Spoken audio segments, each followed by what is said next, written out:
Di tengah kekuasaan kolonial Inggris di India, muncul seorang pria yang mengaku sebagai Nabi, Imam Mahdi, sekaligus Al-Masih yang dijanjikan. Namanya Mirza Ghulam Ahmad, sosok yang memicu perdebatan panas hingga hari ini. Ia mengklaim menerima wahyu dari Allah, bahkan menulis kumpulan wahyu yang disebut Tazkirah. Sebagian menyebut itu kitab suci baru, meski pengikutnya membantah keras anggapan itu. Tapi, benarkah ia Nabi? Mengapa banyak ulama menyebut ajarannya sesat, bahkan ia keluar dari agama Islam? Dan bagaimana mungkin ajaran ini bisa menyebar ke Indonesia dan bertahan di tengah gelombang fatwa dan penolakan? Inilah salah satu bab paling kontroversial dalam sejarah Islam modern, Gerakan Ahmadiyah. Dan semua akan kita bongkar sekarang juga.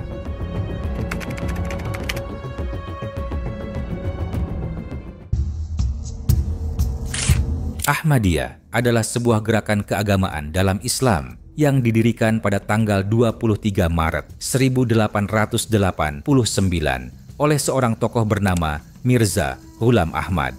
Ia lahir pada hari Jumat, 13 Februari 1835 di sebuah desa kecil bernama Kadian, sekitar 24 km dari Amritsar, Punjab, India. Lahir dari keluarga bangsawan suku Barsal, dinasti Mughal. Nenek moyangnya adalah orang Persia yang hijrah ke daerah India pada tahun 1503. Gelar Mirza sendiri adalah sebutan kehormatan bagi keturunan para raja Islam dinasti Moghul yang memiliki akar Persia. Sementara Ghulam adalah nama keluarganya. Nama aslinya Ahmad, singkat, sederhana, namun kelak menjadi pusat perdebatan dunia Islam. Menarik untuk dicermati, nama Ahmadiyah yang melekat pada gerakan Ahmadiyah ternyata bukan diambil dari nama sang pendiri, Mirza Ghulam Ahmad. Menurut Maulana Muhammad Ali, salah satu tokoh penting dalam Ahmadiyah, mengatakan nama tersebut terinspirasi dari salah satu gelar Nabi Muhammad Shallallahu Alaihi Wasallam, yaitu Ahmad yang disebut dalam surah Asy-Syaff ayat 6. Dalam ayat itu, Nabi Isa alaihissalam memberi kabar kepada Bani Israel bahwa akan datang seorang Rasul bernama Ahmad setelahnya. Namun, yang mengejutkan dan memicu kontroversi besar adalah ketika Mirza Ghulam Ahmad justru mengklaim bahwa dirinya sendiri adalah sosok Ahmad yang dimaksud dalam ayat tersebut, bahwa dialah utusan Tuhan yang diutus untuk memegang peran sebagai Imam Mahdi sekaligus Al-Masih yang dijanjikan. Klaim inilah yang menjadi akar utama penolakan mayoritas umat Islam terhadap ajaran Ahmadiyah hingga hari ini. Pada awalnya, sekitar tahun 1882, Mirza Ghulam Ahmad hanya menyebut dirinya sebagai mujadid, seorang pembaharu agama yang hadir setiap abad untuk meluruskan umat.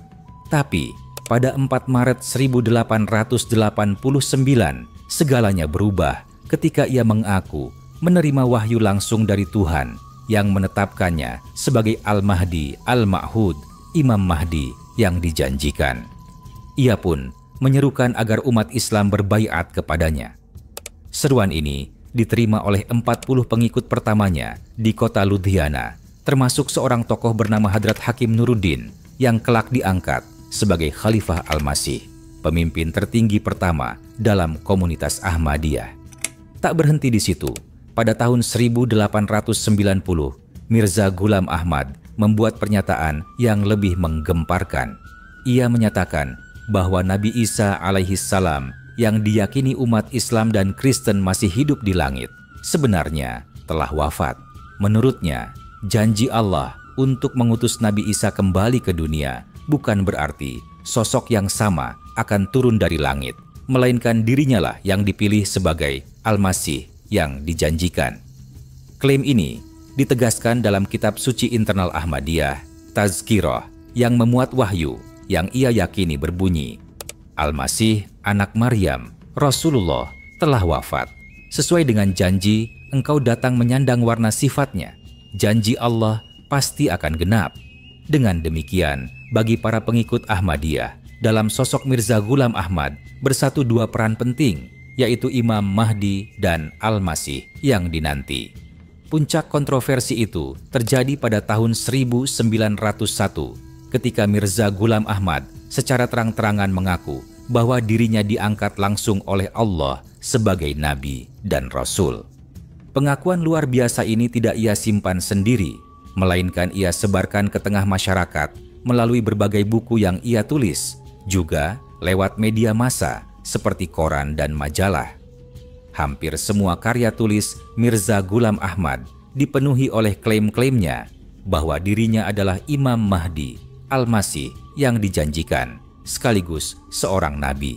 Namun, tentu saja klaim ini berbenturan dengan keyakinan Islam yang sudah kokoh, terutama ketika dihadapkan dengan ayat Al-Quran dalam surah Al-Ahzab ayat 40 yang artinya, Muhammad itu bukanlah bapak dari salah seorang laki-laki di antara kalian, akan tetapi dia adalah Rasulullah dan penutup para nabi, dan Allah Maha mengetahui segala sesuatu. Terhadap ayat ini, para pengikut Mirza Ghulam Ahmad punya tafsiran sendiri. Mereka berpendapat bahwa kata khotam di situ tidak berarti akhir atau penutup, melainkan bermakna lebih baik atau afdol. Sehingga menurut mereka, maksud ayat tersebut adalah bahwa Nabi Muhammad adalah Rasulullah dan Nabi terbaik, bukan Nabi terakhir. Namun demikian, mayoritas ulama Islam memegang teguh pemahaman yang sudah jelas dan tegas. Seperti yang dijelaskan oleh Ibnu Katsir dalam kitab tafsirnya, ayat tersebut adalah nas yang sharih atau dalil yang sangat jelas bahwa tidak ada lagi nabi setelah Nabi Muhammad Shallallahu Alaihi Wasallam. Ibnu Katsir bahkan menguatkan penjelasannya dengan banyak hadits sahih, di antaranya sabda Rasulullah Shallallahu Alaihi Wasallam yang berbunyi, "Saya adalah nabi terakhir dan kalian adalah umat yang terakhir." Bagi umat Islam, hadits ini menjadi penegasan bahwa risalah kenabian telah berakhir dengan diutusnya Nabi Muhammad Shallallahu Alaihi Wasallam. Karena itulah pengakuan kenabian Mirza Ghulam Ahmad ditolak oleh mayoritas umat Islam di seluruh dunia. Tak hanya itu, karya-karya Mirza Ghulam Ahmad juga dipenuhi dengan kutipan-kutipan ayat Al-Quran yang kerap disertai dengan tambahan teks-teks tertentu yang ia klaim sebagai wahyu langsung dari Allah. Inilah yang menjadi perbedaan paling mendasar antara Ahmadiyah dan Islam arus utama. Sementara umat Islam meyakini Nabi Muhammad Shallallahu Alaihi Wasallam sebagai khatamun nabiyyin, penutup para nabi. Ahmadiyah justru meyakini adanya nabi baru setelah beliau.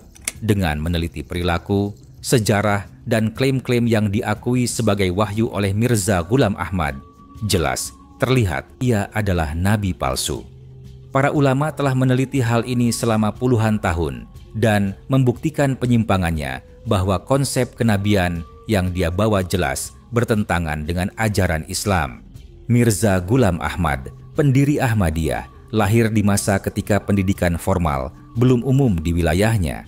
Berasal dari keluarga kaya, ia mendapat pendidikan dari guru-guru pribadi yang mengajarkannya Al-Quran, bahasa Arab, Persia, dan ilmu pengobatan tradisional. Sejak kecil, ia dikenal gemar berlama-lama di masjid untuk membaca dan memahami Al-Quran.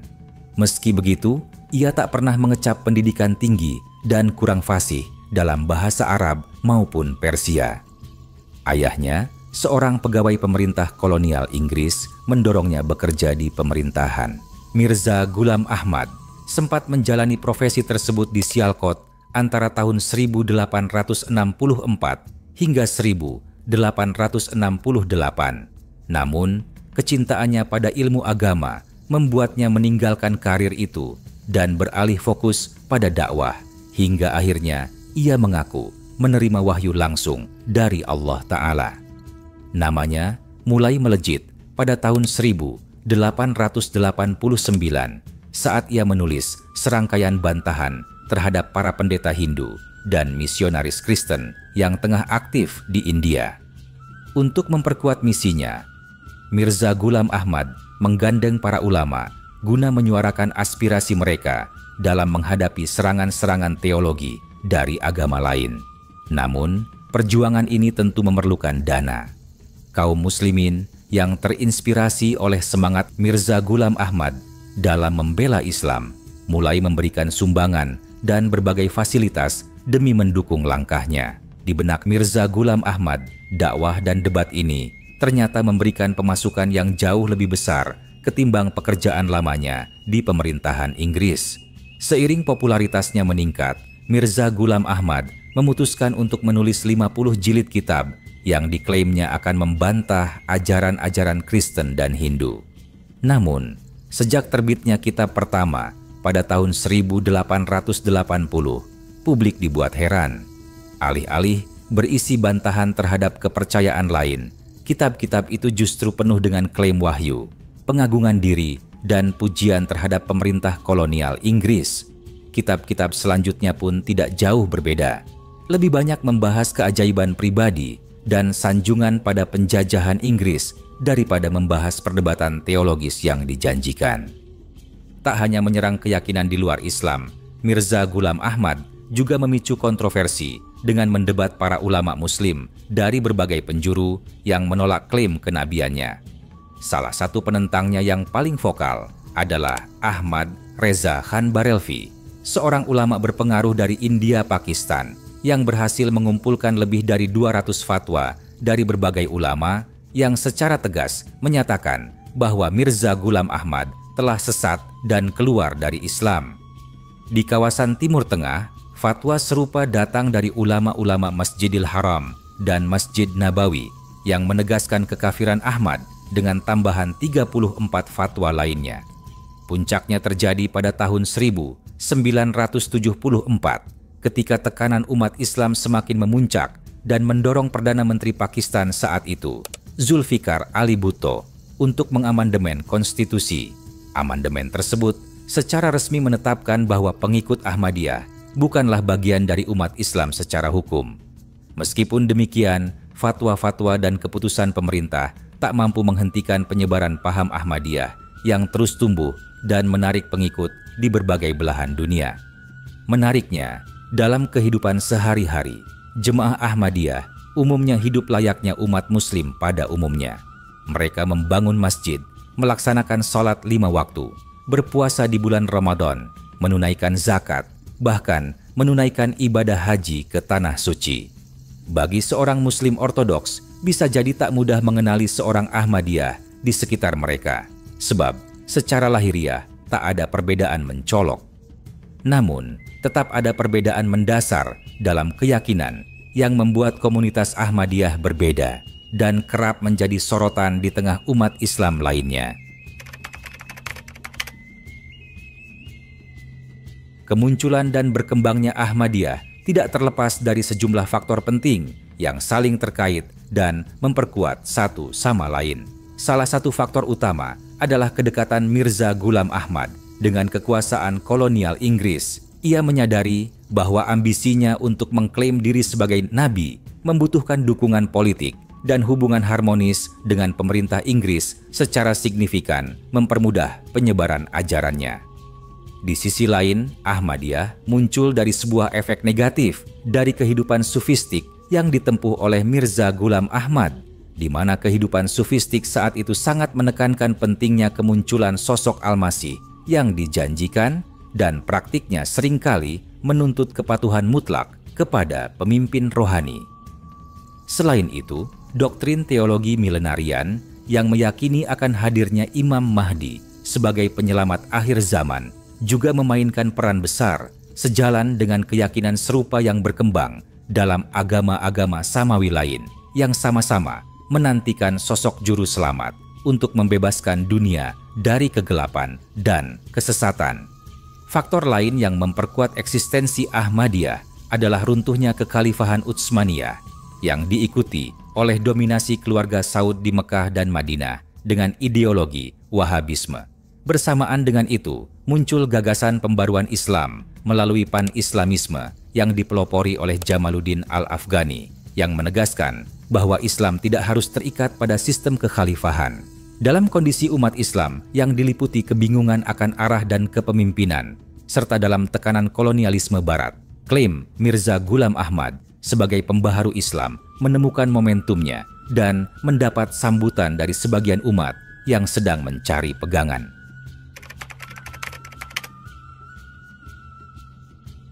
Setelah wafatnya Mirza Ghulam Ahmad pada tahun 1908, kepemimpinan Jemaat Ahmadiyah beralih ke tangan seorang pemimpin bergelar Khalifah Al-Masih. Tokoh pertama yang dipercaya memegang posisi ini adalah Maulavi Hakim Nuruddin yang memimpin hingga meninggal dunia pada tahun 1914. Menariknya, hingga tahun 1844 tersebut, seluruh pengikut Ahmadiyah, termasuk Muhammad Ali yang kelak menjadi pemimpin Ahmadiyah Lahore, masih sepenuhnya meyakini pengakuan Mirza Ghulam Ahmad sebagai seorang nabi. Keyakinan ini tidak hanya menjadi kepercayaan lisan, tapi juga tercermin jelas dalam berbagai tulisan mereka. Dalam salah satu pernyataannya, Muhammad Ali menegaskan, "Meskipun berbeda penafsiran, sesungguhnya kami berpendapat bahwa Allah Maha Kuasa untuk menciptakan seorang nabi dan memilih seorang yang dipercaya, dan orang yang kami berbaiat kepadanya, Mirza Ghulam Ahmad, adalah orang yang terpercaya, dan dia adalah Rasul Allah yang terpilih dan yang suci." Setelah wafatnya Hakim Nuruddin, Khalifah Al-Masih pertama, terjadi konflik internal di tubuh Ahmadiyah yang berujung pada perpecahan besar. Perseteruan itu melibatkan dua tokoh utama, Muhammad Ali dan Mirza Bashiruddin Mahmud Ahmad, putra dari Mirza Ghulam Ahmad sendiri. Sebagian besar pengikut Ahmadiyah memilih Mirza Bashiruddin Mahmud Ahmad sebagai Khalifah Al-Masih kedua dan menetapkan pusat kepemimpinan di Qadian. Sementara itu, Muhammad Ali memilih jalan berbeda dengan memisahkan diri dan mendirikan kelompok Ahmadiyah yang berpusat di Lahore. Sejak peristiwa itulah, Ahmadiyah terbelah menjadi dua aliran utama. Pertama, Ahmadiyah Qadian yang juga dikenal sebagai Jemaah Ahmadiyah. Kedua, Ahmadiyah Lahore yang dikenal dengan nama Ahmadiyah Anjuman Isya'at Islam. Ahmadiyah Qadian secara tegas meyakini bahwa Mirza Ghulam Ahmad bukan hanya sebagai Imam Mahdi dan Al-Masih yang dijanjikan, melainkan juga seorang nabi dan rasul. Keyakinan ini dipertegas oleh Mirza Bashiruddin Mahmud Ahmad dalam berbagai karya tulisnya, salah satunya dalam kitab Da'watul Amir. Dalam salah satu pernyataannya yang terkenal, Mirza Bashiruddin Mahmud Ahmad menulis, "Mengenai subjek pokok dari artikel saya menulis bahwa sebagaimana kami berkeyakinan Al-Masih yang dijanjikan sebagai salah satu nabi dari nabi-nabi Tuhan, kami tidak mungkin menganggap yang menolak beliau adalah Muslim. Dan akhirnya, didasarkan atas dalil ayat Al-Quran bahwa orang-orang yang gagal untuk mengenal Al-Masih yang dijanjikan sebagai Rasul, meskipun mereka menyatakan dia, Mirza Ghulam Ahmad, sebagai orang yang soleh dengan lidahnya, adalah benar-benar kafir." Jemaat Ahmadiyah Indonesia, golongan Qadian, dalam edaran resminya yang ditandatangani Insinyur Syarif Ahmad Lubis menegaskan, Ahmadiyah meyakini bahwa Mirza Ghulam Ahmad itu nabi dan rasul adalah berdasar pengakuan bahwa beliau mendapat wahyu dan diangkat Tuhan. Jadi, bukan atas kemauan beliau sendiri. Tuhan mempunyai kekuasaan dan wewenang mengangkat siapa saja di antara hamba-hamba yang dipilihnya. Selain meyakini kenabian Mirza Ghulam Ahmad, Ahmadiyah Qadian juga menganggap kafir siapapun yang menolak kenabian beliau. Mereka menyebut istri Mirza sebagai Ummul Mukminin, para pengikutnya yang berbaiat sebagai sahabat, dan para khalifahnya sebagai Khulafa Rasyidun. Bahkan, mereka menjadikan Qadian, kini Rabwah, sebagai ma'ad, yaitu kota suci yang harus dikunjungi para anggota Ahmadiyah, sebagaimana dijelaskan oleh Mirza Bashir Ahmad.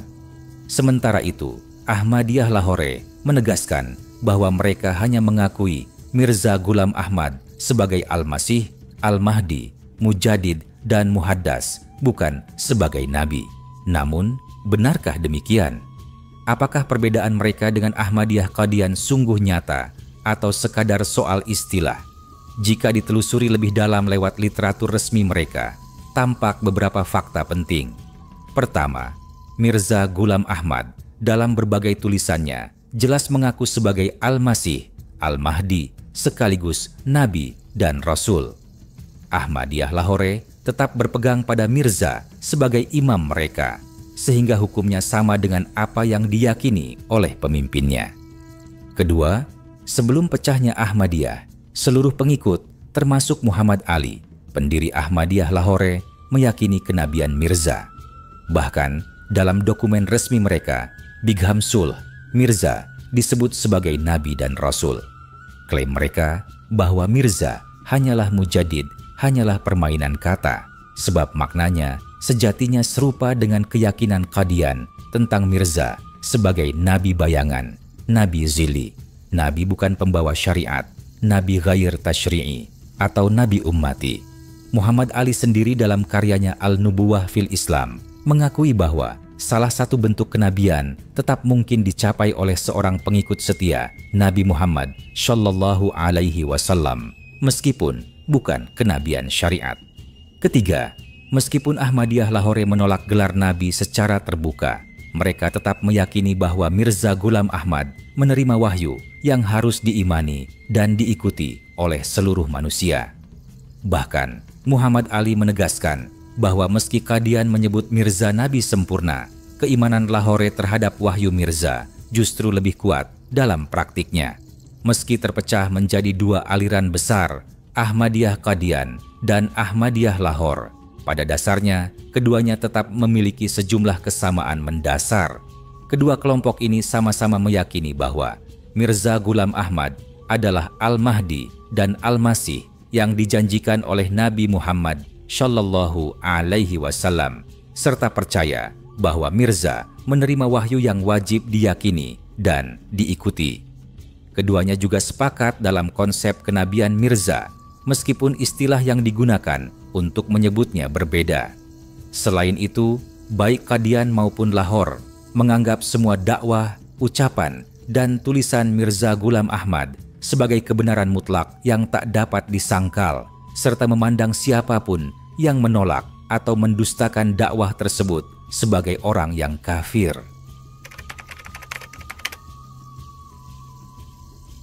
Berdasarkan kajian mendalam terhadap ajaran-ajaran Mirza Ghulam Ahmad dan pengikutnya, para ulama di Pakistan dan India sejak lebih dari 7 dekade silam telah sepakat menjatuhkan vonis kafir kepada Mirza Ghulam Ahmad dan dua kelompok Ahmadiyah, baik Qadian maupun Lahore.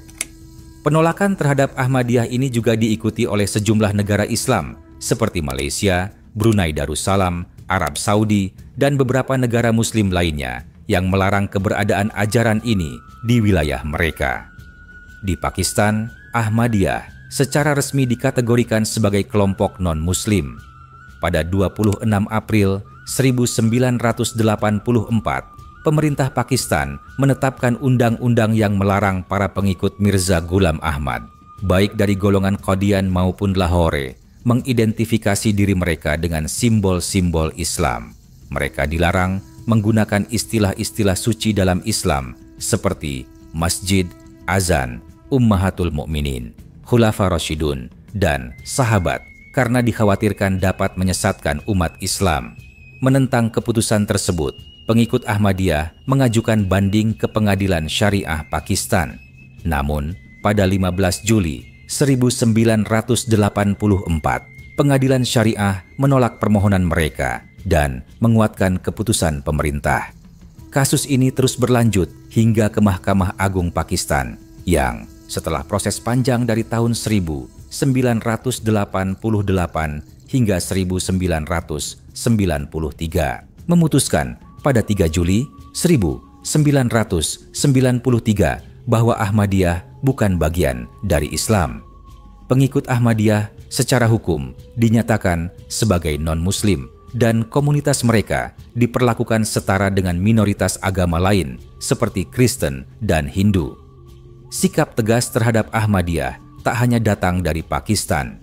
Para ulama dan cendekiawan Islam dari 140 organisasi Islam internasional yang tergabung dalam Rabithah Alam Islami juga mengeluarkan keputusan serupa dalam pertemuan mereka di Makkah Al-Mukarramah dari tanggal 14 hingga 18 Rabiul Awal 1394 Hijriah yang bertepatan dengan 6-10 April 1974 Masehi. Mereka menegaskan bahwa klaim Mirza Ghulam Ahmad sebagai nabi, sebagai pembawa risalah, dan sebagai penerima wahyu adalah bentuk penolakan terhadap ajaran Islam yang paling mendasar, yakni keyakinan bahwa Nabi Muhammad Shallallahu Alaihi Wasallam adalah penutup para nabi dan tidak ada lagi kenabian atau wahyu setelah beliau. Dengan keyakinan tersebut, Mirza Ghulam Ahmad beserta para pengikutnya dinyatakan murtad dan keluar dari Islam. Baik Ahmadiyah Qadian maupun Lahore dipandang sama dalam kesesatan ini, meskipun kelompok Lahore mencoba memperhalus pandangannya dengan menyebut Mirza Ghulam Ahmad sekadar sebagai bayang-bayang atau perpanjangan Nabi Muhammad Shallallahu Alaihi Wasallam. Fatwa serupa juga ditegaskan oleh berbagai lembaga Islam di dunia. Di Mesir, Majma' al-Buhuts al-Islamiyah pun mengeluarkan fatwa resmi yang menyatakan kekafiran ajaran Ahmadiyah. Sejalan dengan pandangan ulama dunia Islam, berbagai ormas Islam terkemuka di Indonesia seperti Nahdlatul Ulama, Muhammadiyah, dan Persis juga telah mengeluarkan fatwa tegas terkait penyimpangan ajaran Ahmadiyah. Muhammadiyah bahkan sejak tahun 1926 sudah lebih dahulu menyatakan bahwa ajaran Ahmadiyah adalah sesat dan kufur. Majelis Ulama Indonesia (MUI) pun sejak tahun 1980 telah menolak ajaran Ahmadiyah. 25 tahun kemudian, dalam Munas MUI ke-7 yang digelar di Jakarta pada 26 sampai 29 Juli 2005, MUI kembali memperkuat dan menegaskan fatwa tersebut, menyatakan bahwa pengakuan Mirza Ghulam Ahmad sebagai nabi dan rasul bertentangan dengan pokok ajaran Islam yang meyakini Nabi Muhammad Shallallahu Alaihi Wasallam sebagai penutup segala kenabian. MUI bahkan merekomendasikan agar pemerintah Indonesia melarang seluruh aktivitas Ahmadiyah serta mencabut status hukumnya sebagai organisasi resmi. Setelah Munas MUI ke-7, dukungan terhadap fatwa yang menolak ajaran Ahmadiyah semakin meluas. Berbagai ormas Islam seperti Dewan Dakwah Islamiyah Indonesia, DDII, Badan Kerjasama Pondok Pesantren Indonesia, BKSPPI, Hizbut Tahrir Indonesia, Syarikat Islam, SI, Al-Irsyad Al-Islamiyah, Ikatan Cendekiawan Muslim Indonesia, ICMI, Yayasan Pesantren Islam Al-Azhar, Front Pembela Islam, FPI, Front Perjuangan Islam Solo, Majelis Mujahidin Indonesia, Hidayatullah, Al-Ittihadiyah, Persatuan Tarbiyah Islamiyah, PERTI, Forum Ulama Umat Indonesia, FUUI, Al-Washliyah, dan berbagai ormas Islam lainnya dari seluruh pelosok Indonesia turut memberikan dukungan penuh terhadap fatwa tersebut. Tak hanya ormas besar, para ulama dan kiai dari berbagai pondok pesantren di Pulau Jawa, Madura, hingga Sumatera juga menyuarakan sikap yang senada, mempertegas penolakan terhadap ajaran Ahmadiyah. Lantas, bagaimana ajaran ini bisa sampai ke Indonesia? Semua berawal pada tahun 1922 ketika 3 pelajar Indonesia, Ahmad Nuruddin, Abu Bakar Ayub, dan Zaini Dahlan, berangkat ke India untuk memperdalam ilmu agama. Awalnya mereka bercita-cita menuntut ilmu di Mesir, namun atas anjuran para gurunya, mereka memilih India sebagai tujuan. Di sana, mereka bersinggungan dengan ajaran Ahmadiyah yang memperkenalkan gagasan kontroversial bahwa Nabi Isa alaihi salam telah wafat secara manusiawi seperti para nabi lainnya dan bahwa dunia membutuhkan sosok penyelamat spiritual, yaitu Imam Mahdi. Ketiganya sempat mengirim surat kepada ulama-ulama di tanah air untuk meminta pendapat. Hanya satu surat yang dijawab, yakni dari Syekh Ibrahim Musa Parabek di Bukit Tinggi, yang menyatakan setuju dengan pandangan bahwa Nabi Isa telah meninggal dunia. Dukungan itu memperkuat keyakinan mereka terhadap Ahmadiyah. Hingga pada tahun 1925 benih ajaran ini mulai ditanam di bumi Nusantara, terutama di Sumatera Barat. Namun, perjalanan Ahmadiyah di Indonesia tidak pernah mulus. Sejak awal, kehadirannya mendapat penolakan dari mayoritas ulama dan masyarakat Muslim.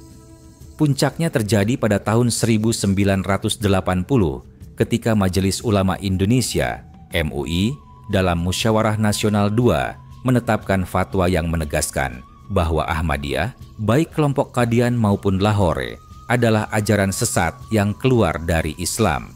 Fatwa ini kemudian diperkuat kembali dalam Munas MUI tahun 2005 yang secara tegas menyatakan bahwa siapapun yang mengikuti ajaran Ahmadiyah adalah murtad. Ketegangan semakin meningkat hingga tahun 2008 ketika pemerintah Indonesia melalui SKB 3 Menteri, Menteri Agama, Menteri Dalam Negeri, dan Jaksa Agung mengeluarkan peringatan keras agar jemaah Ahmadiyah menghentikan segala bentuk penyebaran ajaran yang dianggap menyimpang. Hingga saat ini, Ahmadiyah di Indonesia masih hidup dalam bayang-bayang stigma dan pembatasan. Meski keberadaan mereka tetap ada, aktivitas keagamaan dan dakwah mereka sering mendapat hambatan, baik secara sosial maupun legal.